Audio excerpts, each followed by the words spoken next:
Okay, I'll try. All right, everyone. So this is part two. It cut us off.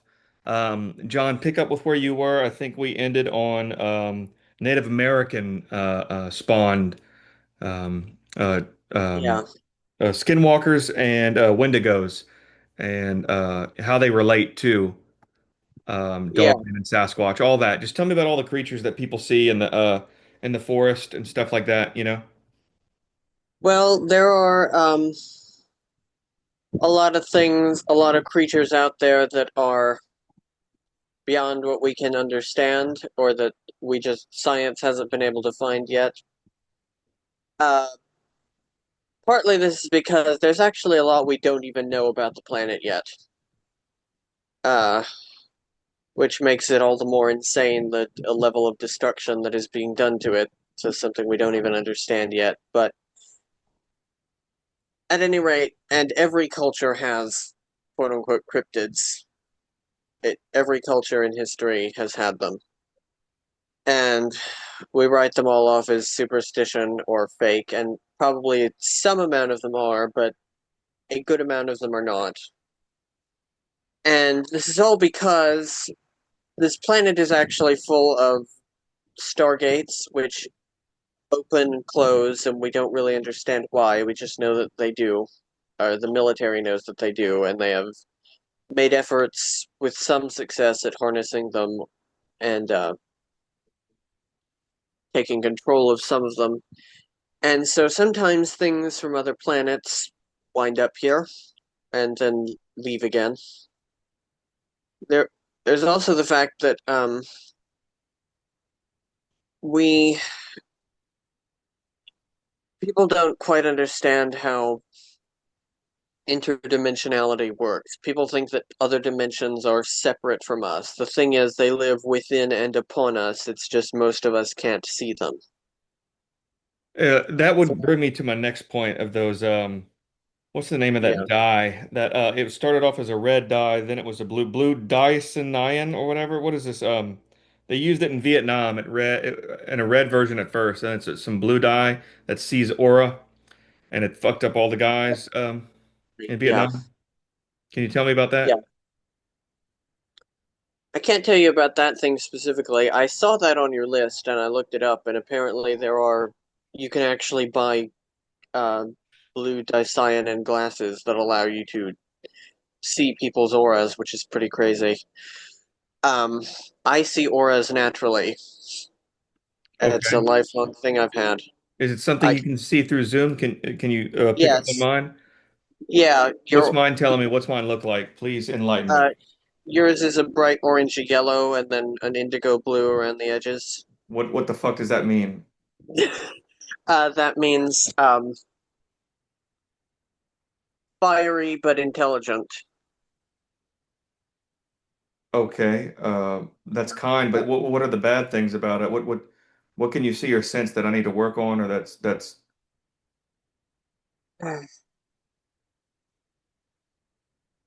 Let's see, how would I put it? you can just hit me with it, dude. Yeah. Yeah, I think you have difficulty sometimes with retaining the things people say to you or listening. Not listening, how would I put it? Being open to opposing viewpoints, I think, is something you sometimes struggle with. Okay, um, Yeah. you tell that from aura? Yeah, I can. Okay, And I can tell from your aura. I could tell it before you basically confirmed this in our conversations. You're a pretty big horn dog, but I think that's kind of a positive thing. I think people are, you know, oh, we're men, yeah. Um, yeah, Going back to the point before of portals, you said portals, stargates. What is a jump gate then, and do they exist? And what can you tell me about that? yeah. A jump gate, okay. A portal is artificial. A stargate is a natural phenomenon. It's not a wormhole. It is a soft spot, which is which is two different things. Um, and a jump gate. A jump gate is teleportation, and it requires two devices. A jump gate you have to Like a companion jump gate somewhere else you get? It's like you can't just have one. It comes in a yeah, pair. Is that what you meant, or am I putting words in your yeah, mouth? right, correct. And the way that teleportation works, I avoid it whenever possible while I'm on the various missions I go on, because when you are jumped, it's technically a different person. It is down to every molecule the same, but it breaks it down completely and then reforms it. And there are times when it fails. Um, there's times when it simply doesn't work at all and you just cease to exist. Or there's times when it fucks something up. You might come out with, holding your kidney in your hand or something insane. Something similar Uh, to the Philadelphia experiment? yeah, exactly.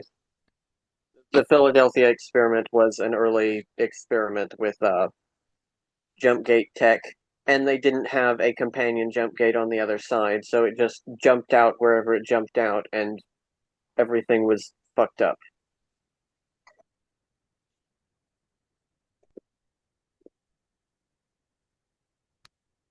That's interesting to know. Okay, tell me, so the Getty Museum, what's going on underneath that hill? Yeah, there is. That's another location. From what I've heard, I don't have memories of being there personally, but there is one of the stations of the underground maglev that links the entire planet, which I do know that exists. I've been on that more times than I can count, and also that there is more child abuse stuff going on down there. Okay, is that all different layers, or that's all happening on the same layer? Like, how does, so you got Di Maglif and child abuse? What? different layers, I would assume, um, but connected. You know, all of these underground bases are linked together by this maglev system, but you don't necessarily know what's going on in all of them if you're in one of them. They keep it very compartmentalized, and they do usually have the maglev station on a separate level so that you don't see what you're not supposed to see in a base that you're not supposed to be in. Who would have the ability at any given time to go to these locations and be able to go transcend through any level? Who would have, I don't know, an access card or this or that? Who would have the authority? Who or what? The only publicly visible ones would be like the Joint Chiefs. Even the president doesn't have this level of access. Um, so the Joint Chiefs, and then the people in the military intelligence community whose names you don't know. And if you did hear their names, you would not be able to find any record they ever existed. What are the maglifs like since you've ridden on them? They're pretty amazing. I wish we had them linking the surface of the planet everywhere. They're extremely high speed. They go uh, up to about 1,500 miles per hour. So you can go from one end of the planet to the other in a couple of hours. Uh, Not including stops, which there is usually a lot of stops unless you take one of the express lines. They're very sleek. They have comfy uh, faux leather seats. They have um, entertainment on board, what have you. Uh, they're like they're basically like the uh, French TGV train system or the Japanese Shinkansen, but several cuts above that. Who's riding on them at any given time? You know what I'm saying? Like if you had to guess today, who's Okay. who's the general audience? some of the elite, and then the population of the underground base populations of the underground bases, which includes the people who work in them, their families. And by the way, when I say people, I don't necessarily only mean humans. There are aliens working in these bases as well, and I count that as people too, because they are sentient creatures. Um, yeah, that's pretty much it. Okay. They had a Yeah. guy that was doing some remote viewing, and I don't know if it was Ingo Swann or whatever, but I think they killed him after he viewed aliens and humans working together out at in Mount Hayes in Alaska. Okay. Yeah, I know about that. Yeah, Tell me I knew everything you about. know about that before we move on. Oh, I don't know about the location, but I do know that Ingo Swann was executed for viewing it. So that tells you it's pretty real.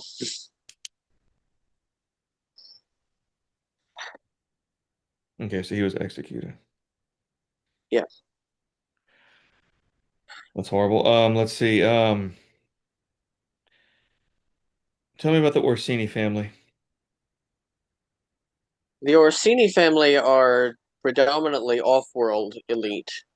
They do have a say down here in banking and such, but predominantly they are off-world, and they're involved in asteroid mining and which they mine asteroids for diamonds predominantly, which because they're so numerous, they have a lot more applications for diamonds within the off-world sector. And they also are involved apparently in mining black goo, which is doesn't come from asteroids, that comes from planets, usually.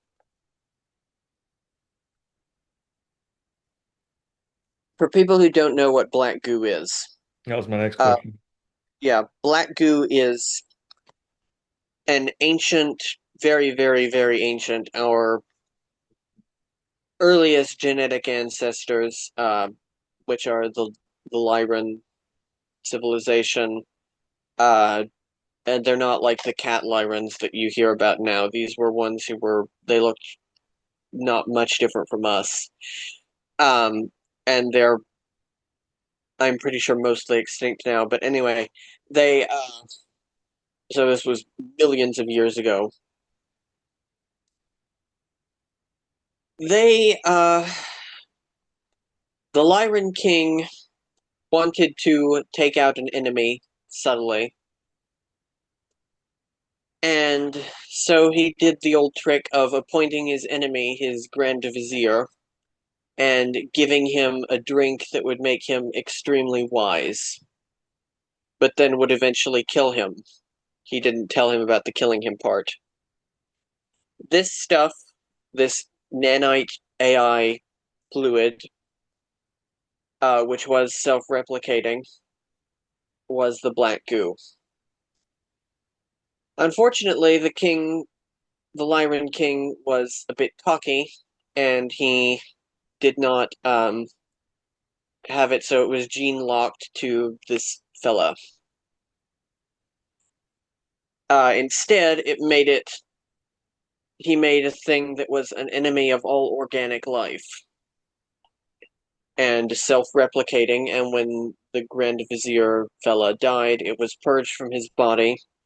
It escaped and went off to find new victims and spread like a plague throughout the galaxy and probably now throughout most of the local universe, which is nothing in the grand scheme of the universe, but it's pretty relevant to everyone around us.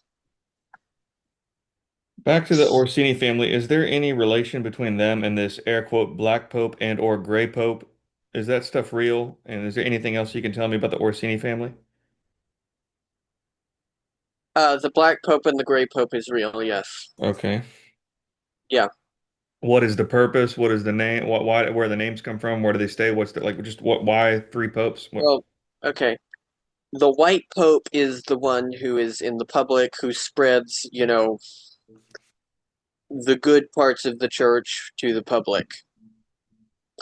Um, the charity, the care for people who are less than you, the basically the things that Jesus actually believed, more or less. Um, the Gray Pope is the go-between, more or less, for doesn't and he doesn't really do much, or she potentially. There was a female pope in the past, so maybe there's been female Gray Popes as well. Who knows? Um, where was I? Oh yeah, the Gray Pope is the go-between between the White Pope and the Black Pope, and the Black Pope is the one who does all of the bad shit that the church does and covers it up. Uh, and is the one who is behind the propaganda machine as well. The church propaganda machine that tries to legitimize the things that they've done in the past, such as killing the Native Americans and such. And by the church, we mean the Vatican. Yeah, the Catholic Church. Yes.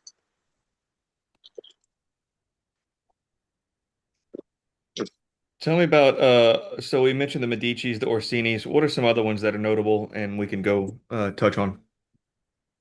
Well, the Rothschilds, the Rockefellers, all of those that people already know about. Um, let's see.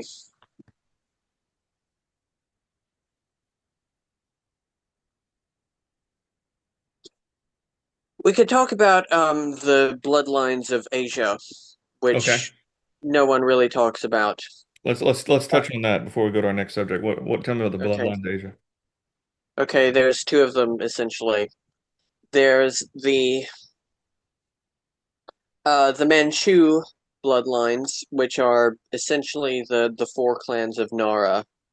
You can look that up. The four clans of Nara, uh, who run China and their uh, puppets it, from behind the scenes.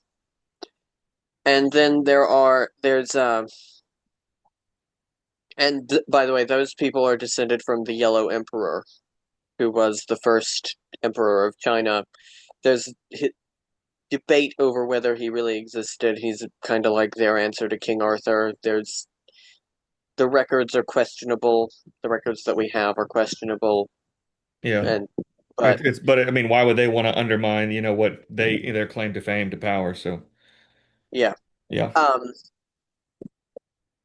but at any rate, that's who the Nara clans are from, and then their main rivals would be the Genghis Khan bloodline, uh, which incidentally, I think it's 1 in 7 men on the planet are descended from Genghis Khan in some fashion or other.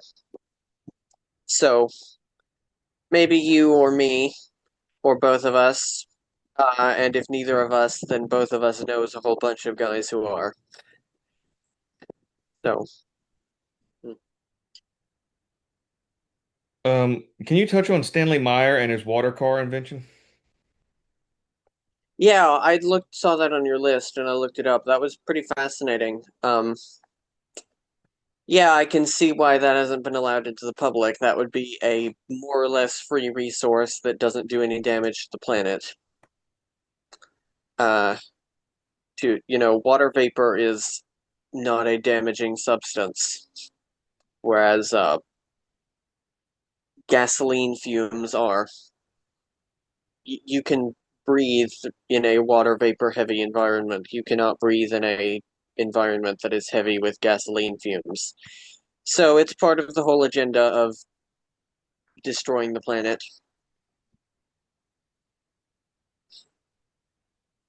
And that agenda exists because the elites are planning to abandon this planet entirely. They have the technology that they could already, but because of treaties and so on, they are the custodians of the planet as well, which means they pay property tax. Oh, 1 second.